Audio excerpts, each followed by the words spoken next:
Today on Locked On Canadiens, find out why I have hired hitmen to hunt down Laura Saba.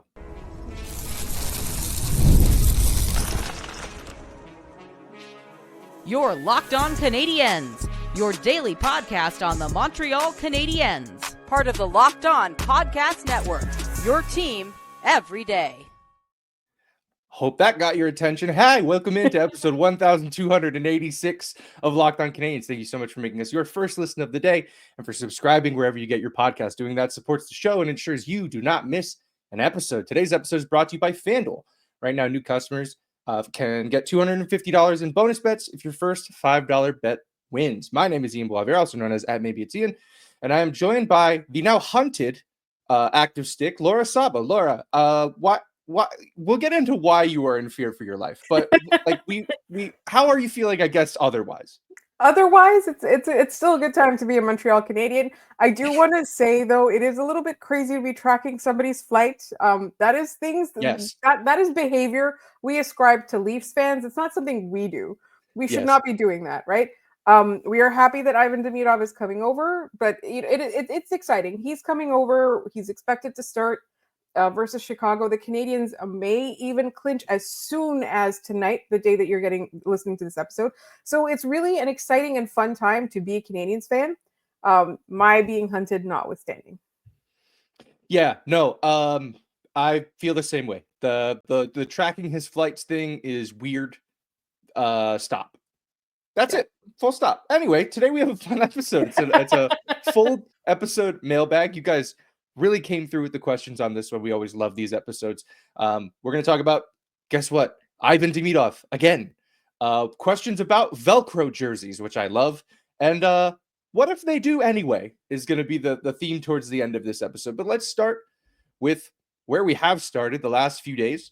Ivan Demidov. We'll start with a question from Tim on Bluesky. I know Crosby is a pipe dream for 2C, but piggybacking off of Ian, what if they did? That's the first half of this question. What if they did, Laura? Like, what happens if Crosby's the 2C on this team? It's incrediable. Like it gives the Canadiens such a massive boost for the next season, assuming it happens this offseason, right? It's going to take all of the growth that they had over the course of this season, and it's going to send them a message that they're on the right track, and it's going to be such a shot in the arm. Just imagine those people just being around him. Yeah. Just that, even if he plays like 18 games over the course of the whole season, just him being around, I think, would change or speed up the trajectory of their progress. Yeah, I thought this a lot when they were bringing in, when Marty was brought into coach, and when they made, they had Vinny Lecavalier around, and they had Marie-Philippe Plain around. Like, they surrounding these guys with greatness at every level of this organization should be a priority. And that would be the latest step in them doing that. But Tim's second half of the question is where we truly need to start, which is with Ivan Demidov. But seriously, what are your realistic expectations for Ivan Demidov? We kind of have gotten into we're all daydreaming here. And that's not, I don't think that that's wrong. Like, let's be completely honest. We're very excited about this player. We're seeing him just undress defensemen and go to the net and scoring goals, right? Where are you at on, what do you think is the most realistic outcome between now and the end of whenever the Canadian season ends with Ivan Demidov? Honestly, I think what's going to happen is they're going to start him on the second line. I think that's the writing's pretty clear on the wall for that. My expectations is assuming, they play more than just those 2 games that he's going to be able to play in throughout the playoffs. I think it's going to be like, remember when Cole Caulfield made the team just before the playoffs and then they went on a run? However long this Canadiens run is, there's going to be moments where we're going to be holding our breath. We're going to be celebrating. He's going to be making us jump out of our seats. Like, I think that's the expectation. It's, he's here and he wants to make his mark. And if you're talking about like his career or even the next season, I think it's a little bit too soon to tell, but I do think that that injection, that energy he's going to bring, just that spotlight that he loves, I think that it's going to really, I don't want to say artificially inflate, but I think it's going to inflate his abilities currently and really just give us a lot to talk about. Yeah, I completely agree. I think we're going to see a very engaged player in Ivan Demidov. I think he is coming over here I mean, the whole reason he's here is because he went to Roman Rotenberg at the end of the season and said, "I want to show the NHL that I am who I am, that Yeah. I am going to be a problem, essentially." And he wants to do it against his fellow countrymen and a guy I would imagine he's looked up to since he was a little kid in Alex Ovechkin. And to do that directly in front of him would be, quite an Incredible. achievement for him. Like, it's really cool. It's a cool storyline to have.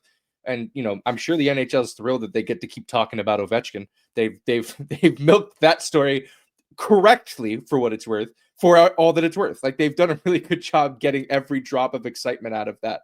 You mentioned Cole Caulfield and his run into the playoffs. There's a second question here from Brent, who sent us an email. Perhaps this is a little late to make for the mailbag. Never too late. We got it. Thank you, Brent. I haven't followed much hockey in the last 15 or 20 years. I saw Oilers era Gretzky play at Maple Leaf Gardens, but I hadn't heard of Ovechkin until the start of this season. So there you go. So forgive me if the answer to this question is obvious. I don't think it is. Are there any examples that come to mind of rookies being called in at the very end of the season and making a big impact in the playoffs? I think the key word there is big, right? The Capitals brought up Ryan Leonard, their first round pick from a few years ago, and he's going to play in the playoffs most likely. And I don't know what kind of impact they expect Ryan Leonard to have at this point in his career. But in pretty recent memory for the Canadiens, we have Cole Caulfield, who in the 2021 playoffs, he had 12 points in 20 games. He only had 10 regular season games going into that, and a little bit of time in Laval as well. And then going back to 2010, PK Subban played 2 regular season games for the Montreal Canadiens before jumping in the playoffs. And as a rookie defenseman, had 8 points in 14 games. So yes, it's not like it's not likely most of the time because a lot of these guys are young, but it happens. And if anybody has a leg up, it's Ivan Demidov, who's coming from a pro league, right? He's not coming from college or the OHL. He's coming from the KHL, an actual like a professional league with a lot to prove. Yeah. He wants to prove that he belongs here immediately. Absolutely. Yeah.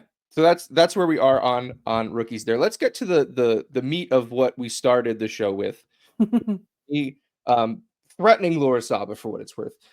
This question comes from Z on Bluesky. How many Habs games have you been to, either home or away? What's your record for wins and losses? Who was the first Hab you saw score? Who's the most recent Hab you saw score? Z also points out, I've been to 6 Habs games, 4 away, 2 home, 2 out of 4 away wins, 2 for 2 at home. We're sending you to every game at the Bell Center, by the way. First goal was Lecky. Most recently was Suzuki. So do you remember your first Habs game? I do. And I have gone to I live in Montreal. I have to say, I live in Montreal. I'm very fortunate. Everybody knows I love the Habs. I used to work for somebody who had season tickets for the Habs. I've gotten those 10 games packs back when they were selling them. So I've been to, I don't even know how many. There are so many. It is somewhere between 70 and 80 games that I can remember. A full season, huh? That's crazy. Pretty much. Nice job. Yes, over the last 20 whatever years, right? So it seems like a lot, and it seems like I'm very lucky, but I live in Montreal. And people have invited me to games. It's quite. I'm very, very fortunate, right? The first person I ever saw score was Saku Koivu in person, and the most recent person is who scored. Who was the last person to score in that Buffalo game that we saw? Was it Christian Dvorak?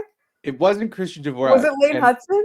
No, it was Jake Evans into the empty net, and the only reason I remember that is because Scott Eeyore Matla sitting next to us said, "What if that's his last goal as a Montreal Canadian?" Because he hadn't signed the contract at that point. And I was like, Scott, like, can you let the moment breathe for a second? Like, we're winning. We won. Yay. Like, he's like, what if he's gone? That's it for Jake Evans. I was like, man, that's brutal. I love you, Scott. And that's why I love you. But that was to me very funny. All right. My first goal was Thomas Plekanec. I saw a game on the road. I've only been to road games. I've never made it to the Bell Center. That's a goal of mine. I think next year we break that. I will end up at a game at the Bell Center, I hope. But yeah, I think I've gone to about 10. I live in Connecticut, so it's really just picking which New York area team I want to go see them at. Yeah, and I'm about 500. They won the first half I went.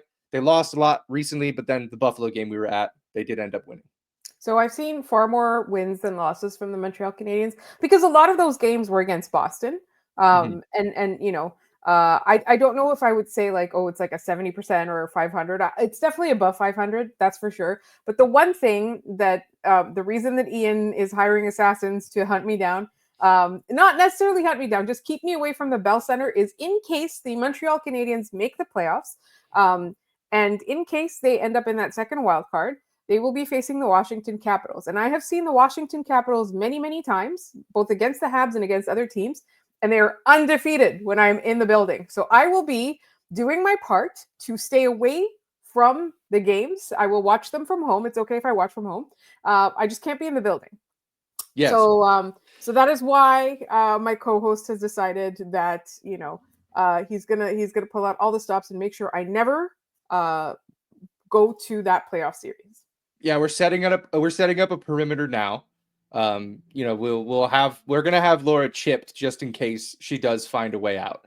But look, I mean, if you end up at the Bell Center, cool. But if they lose, you have to know that that's not you've put this into the world. We wouldn't have known this otherwise. You decided to burden us all with this truth.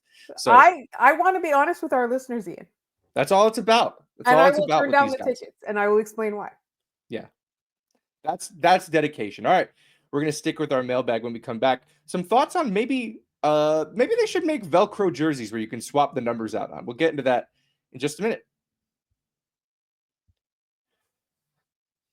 The NBA and NHL playoffs are almost here, and FanDuel is giving new customers an incredible way to get in on the action. Right now, when you join FanDuel and place your first $5 bet, you'll get $250 in bonus bets if your bet wins.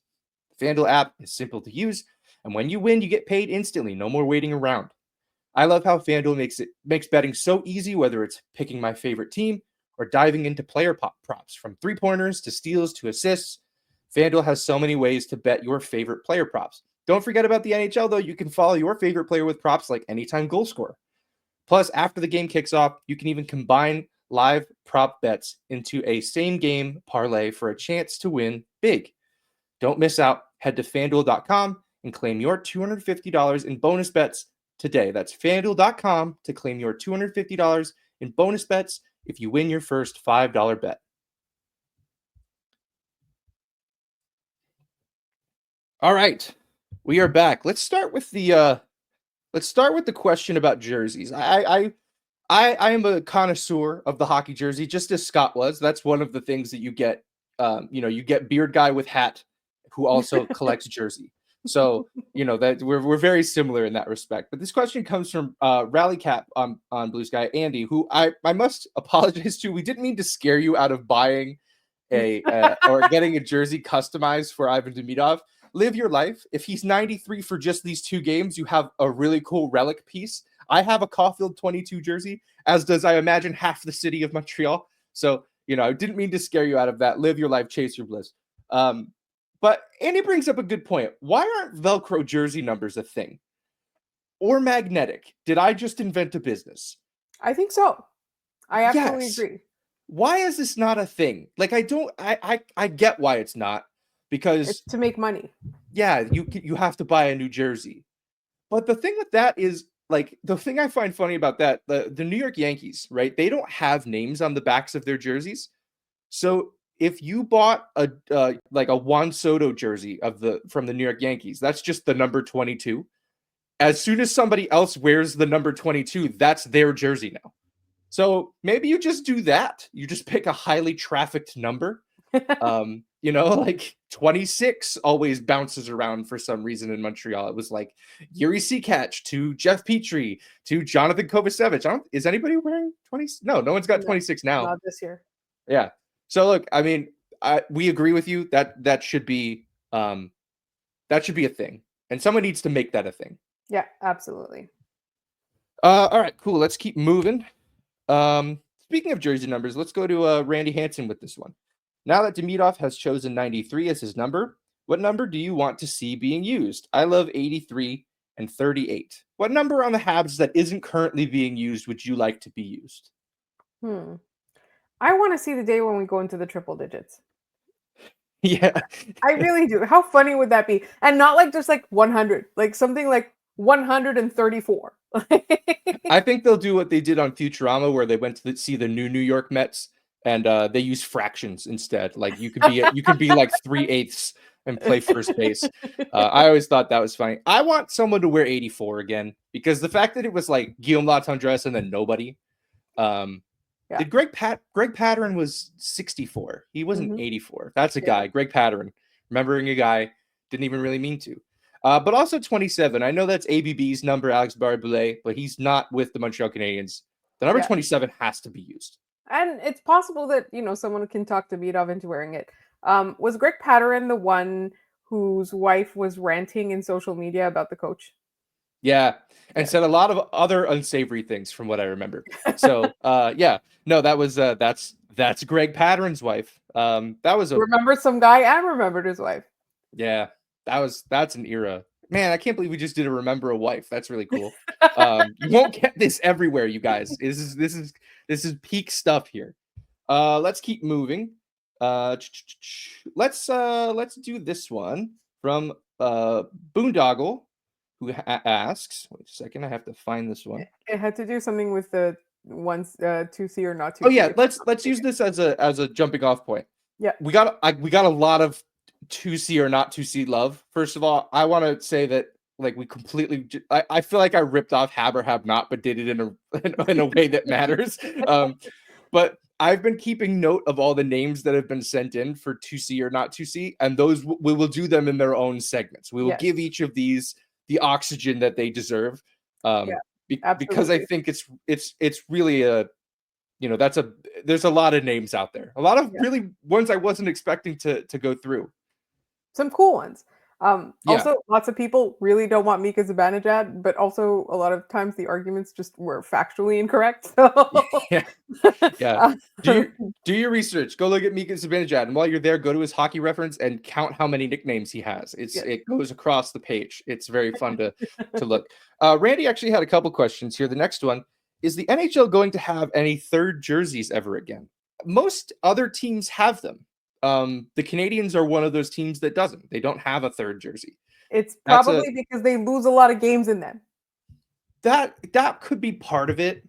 I mean, I remember. Do you remember this? You remember the Centennial season where they wore all those fun jerseys? I don't remember people being like, "Oh, they're losing these jerseys all the time." That was like strictly a blue jersey thing. Yeah. Which I didn't. I was screaming this from the rooftops. Those teams were awful. It's not the color's fault. It drove me bonkers. People were like, "Oh, they can't win in the blue jerseys." No, it's because you have. Okay. Counterpoint. Yeah. Did they win any games in those blue jerseys? The dark blue ones, I think they won one. I think they got one win in those jerseys. But the light blue ones, they weren't much better in. Which one of those do you prefer, by the way? The dark Expos blue one. The Expos one is awesome, but the dark blue one, there's something about the shade of blue is beautiful. Yeah, I have a Suzuki one. It's excellent. I really, really like that jersey. And maybe that's why I'm very defensive of it. Last one here from Randy. This one's a food related question. So we'll head to break, making everybody hungry. Just had shepherd's pie / pâté chinois with Indian spices, and it was fabulous. What fusion of tastes would you like to see more of? Oh, so there's this one place that I went to when I was visiting my parents that has a Japanese and Italian fusion. So it was really, really cool. I really, really enjoyed it. It was a little bit like it sounded a little bit strange, but everything that I ate was really, really delicious. So that's something that I would like to see more of. Also, the Indian spices one, Randy, also check out like taco seasoning when you're making the filling. That also and add like a little bit of maybe chopped up jalapenos or poblano peppers. Amazing. Yeah, that's good stuff. I don't know that I have any answers for this. I'm a very plain person when it comes to food. That's not to say I'm like, well done steak with ketchup. Like that's not the kind of guy that I am. The kind of guy I am is like, if I'm getting a pizza, I want like a very traditional pizza. Yeah. I'm not getting like, cheeseburger pizza. Like that's just not something that I'm doing. But when you do come to Montreal, we are doing the Portuguese / Quebecois fusion, where we're doing the poutine at Ma Poule Mouillée. It's Portuguese chicken, chorizo on. I was gonna ask if there was chorizo, and I'm in. Like There's that, chorizo. you. Yeah, I yeah, will book my ticket to that now. yeah. There you go. That's very much in my wheelhouse. The listeners like heard Scott talking about it for 5 years. We are going when you come here, because then you can talk about it for the next 5 years. Yeah, we have to hand the mantle off there. Yeah. Cool. That's we'll leave that there. Thank you. Always love the food questions, by the way, because people have very visceral reactions to people's food takes, and I think I want that. I want people to get upset about the things that I say. Not Travis Yost era, where like he's like boiled chicken is the best. Like I just can't. That's something we can't have. Anyway, we'll head to break here. When we come back, we'll finish up our mailbag asking what if they do win in the first round, and we'll get into that in just a minute. There's nothing like the energy of a live game, whether it's catching a last-minute MLB showdown or soaking in the excitement of NBA matchups, or better yet, hopefully rooting for the Habs in the playoffs. But finding great seats at a great price, that used to be a challenge until I found Game Time. Game Time makes scoring last-minute tickets easier than ever. Prices actually drop as the event gets closer, and with their all-in pricing, you see the total cost up front with no surprises at checkout. Laura and I took in a Habs game in Buffalo with our pal Scott, and yes, I went to Game Time to secure our tickets. Why? I got to see the views from our seat ahead of time. I knew exactly what to expect when we got to the game. And with the lowest price guarantee, I had peace of mind knowing I got the best deal for our seats. And if you're a last-minute planner, Game Time is the place for you. You can save up to 60% on last-minute tickets to sporting events, theater, comedy shows. Game Time has it all. Take the guesswork out of buying tickets with Game Time Picks. Download the Game Time app, create an account, and use code LOCKEDONNHL for $20 off your first purchase.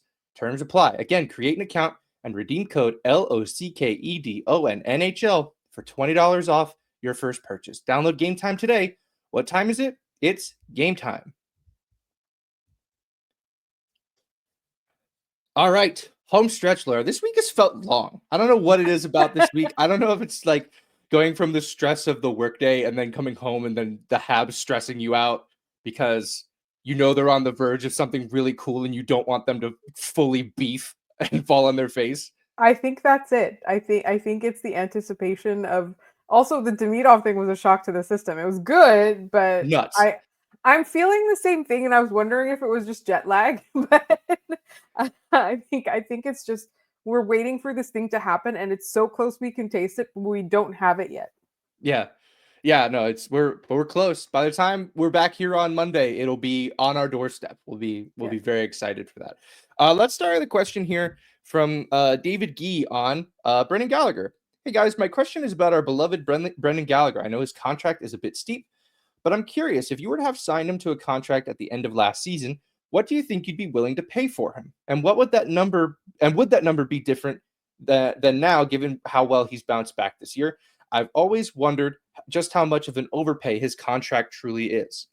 So I am of the feeling of, yes, technically it is an overpay right now for what he's producing, but it's basically a make good on the production that he had. Because I think, like, in all things being equal, I would have given him 4.5. Same amount of term, but 4.5, right? He's instead making $2 million more a year than that. I think that he's being paid for the contributions that he made when he was being paid like 3.25, right? And I think that's totally fair. That's not how the world should work, but his loyalty to this team, his like the fact that the way that he carries himself for the team, the way that he plays, that like everything he gives and everything that he gave was worth 6.5 at the time. Or like if you take that amount and kind of prorate it over the rest of his career, let's say that extra 2.5 million, prorate it over the rest of his career, then you would say, yes, he absolutely deserves it. Like if that had been the way that he'd been paid this whole time, none of us would be arguing about this contract. Yeah, and I think that's the thing. I think with a lot of 30 plus signed contracts, you get paid for what you did, not what you will do, right? Every time a player over 30 signs a hefty deal, we go, the back end of that's going to be rough. We always say that. Gallagher hit that a little earlier than we thought, but he has bounced back. Like he has 20 goals this year, right? And he's played a really valuable. I can't imagine the kind of leadership he's providing in the locker room. Like he is a Montreal Canadian. For him to be anywhere else would be criminal. I don't know how much he'd be worth if we had a chance to redo that, I don't even know that I necessarily would. With the cap going up, the Canadiens aren't like being killed by it right now. Like I'm not all that concerned about his cap hit. I'm not all that concerned about Josh Anderson's at this point because look at him. What does it matter? Like, is he playing like he thinks that that bothers him? I don't think it does at all. So it shouldn't bother us. I think I've said this before, especially when it comes to the money that the Canadiens might throw out this summer. None of it is your money. And I think a lot of people have a hard time with that because they it's a lot of money, and they think about the cap as if it's their dollars. It's not. Mm-hmm. It's not your money. You'll never have to pay that. Just relax. Mm-hmm. We forgot the contest. What's that? We forgot the contest. We did. Let's mention it briefly. Yes. We're giving away 2 signed photos. A signed photo of Josh Anderson, the guy whose cap hit you shouldn't care about, and at 4,500 subscribers, and a signed Arbor Jacquet photo at 5,000 subscribers. You can enter on YouTube by being subscribed to us and writing contest entry in the comments. We're compiling all of those responses. We'll do drawings at those 2 milestones.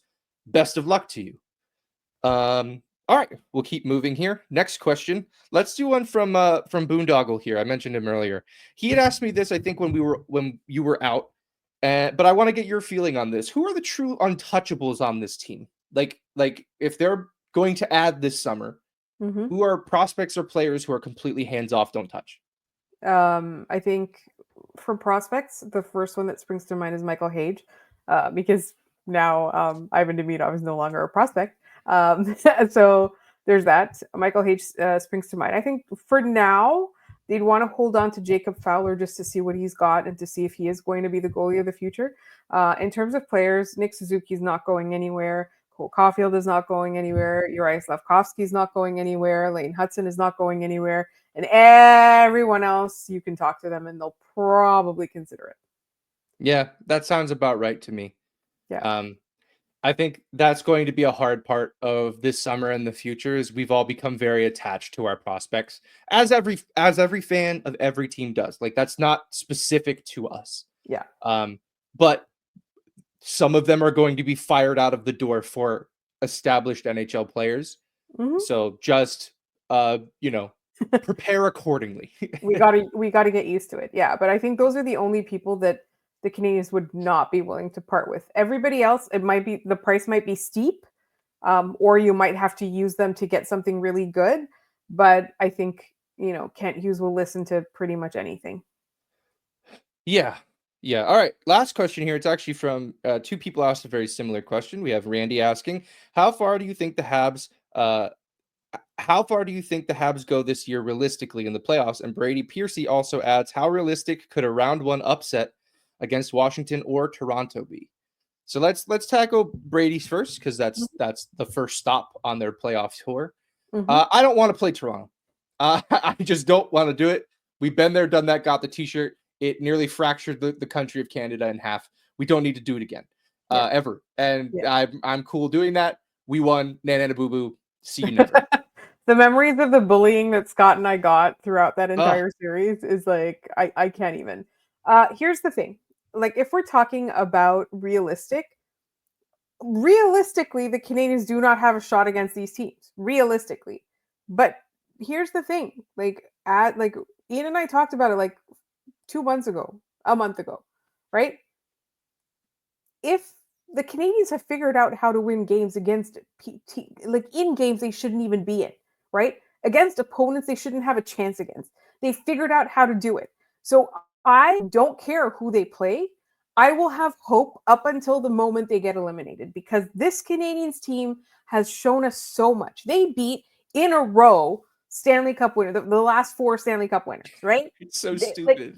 They swept the reigning Stanley Cup champion team in dramatic fashion. It was incredible.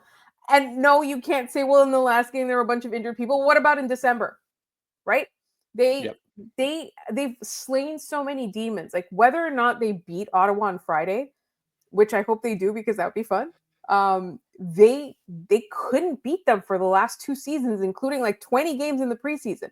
They slayed that demon, right? So this Canadiens team, we watched them multiple times in the last month like throw out abysmal first halves of the game and then just mount a comeback and beat the team, right? So I don't care who it is against. It's unrealistic 100%, but I will not lose faith. I fully believe this Canadiens team can make it to a conference final if they if things align. They have the potential to do that. Is it likely? No. Could it happen? 100%. What if they do it anyway, Laura? That's been the line of the last week on this show. Is what do if they know about what it? if I do anyway? Yeah, we should tell them about it. Yeah, I would imagine they already know some version of that. Yeah. If you remember at the beginning of the season, Marty in training camp was talking passionately talking to his players on the ice and said, "Why not us? Why not now? Yeah. Like, why not?" Yeah. But the people who make that decision are you on the ice. And the Canadiens have decided they don't want to be the team that they have been the last few years. There you go. They've put themselves in this position. We'll get into predicting those series when they get there. I find that it's tough form to do that. Yeah. I did say right after Ovechkin scored his record-breaking goal, I did post on Bluesky Habs in 7, jokingly, obviously, but like that was, just trying to put us back into the center of the universe where we belong. Let's not count our chickens before they hatch. But should the Canadiens make the playoffs, I told Ian, I'm not scared of any opponent because it doesn't matter. I don't think they are either. They're going to do their best, and it's entirely possible that it could work out. Yeah, you beat us? Cool. We shouldn't have been here. You didn't? Oh boy. Like that's wild. Good luck with that, man. We're laughing into the second round on the power of friendship. I just don't understand why if they beat any team in this playoffs, that should be groundbreaking for them. Like it should be what just happened. It's like everybody's gonna be like, what just happened? Yeah, I think the funniest scenario for the playoffs, though, is that the Battle of Ontario goes Ottawa's way and Toronto just self-destructs. Like, I think that's a very likely scenario for that team. I think so. But we're going to do all the playoff series stuff once we have time. All in good time, my friends. We will get there, I promise. Let's do our trivia and then get out of here, huh? That's yesterday's question. Doug Gilmour, in honor of Demidov taking the number 93, won the 1981 Memorial Cup with the Cornwall Royals, then of the QMJHL.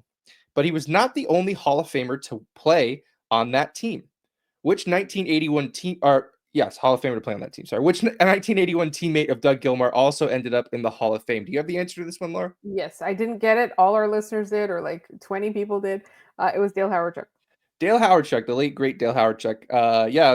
You look at his numbers that season too. I love to go back and look at Hall of Famers numbers when they played in junior leagues because it's just like they just look bored. Like they couldn't have been doing anything reasonably like that could be considered development playing in those leagues. It's like, oh, he scored 390 points in 15 games. That's crazy.